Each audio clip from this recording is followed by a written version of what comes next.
Birth trauma ഈ ഒരു വാക്ക് നമുക്ക് അത്ര ഫെമിലിയർ ആയിട്ടുള്ളൊരു വാക്കല്ല. പാരൻസിനെ സംബന്ധിച്ചിട്ട് ഒരു കുഞ്ഞുണ്ടാവുക എന്ന് പറയുന്നത് വളരെ പോസിറ്റീവ് ആയിട്ടുള്ളൊരു ഇവൻ്റ് ആണ്. At the same time physically mentally അവരുടെ ലൈഫിൽ കുറേ നെഗറ്റീവ് ഇമ്പാക്ട്സും കൂടി ഇതുണ്ടാക്കുന്നുണ്ട്. ഇതിനെ അഡ്രസ്സ് ചെയ്യാൻ വേണ്ടിയിട്ടാണ് birth trauma or birth injuries എന്ന് പറയുന്ന ഒരു ടേം നമ്മൾ പറയുന്നത്. ബർത്ത് ട്രോമയിൽ ഫിസിക്കലായിട്ടുള്ള കുറേ പരിക്കുകൾ അല്ലെങ്കിൽ കുറേ ഇഞ്ചുറീസ് പ്രത്യേകിച്ച് അമ്മമാരിൽ ഉണ്ടാവുന്നുണ്ട്.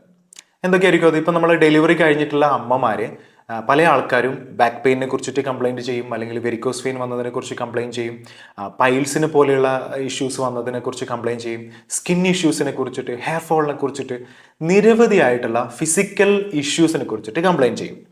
അപ്പോൾ പ്രഗ്നൻസീനെ കൊണ്ട് അല്ലെങ്കിൽ ഡെലിവറീനെ കൊണ്ട് അമ്മയുടെ ശരീരത്തിൽ ഉണ്ടാകുന്ന ഡിഫറെൻ്റ് ആയിട്ടുള്ള ഫിസിക്കൽ ഇഞ്ചുറീസിനെ ബർത്ത് ട്രോമ എന്ന് പറയുന്ന ഒരു കാറ്റഗറൈസേഷനിൽ നമുക്ക് കൊണ്ടുവരാൻ പറ്റും.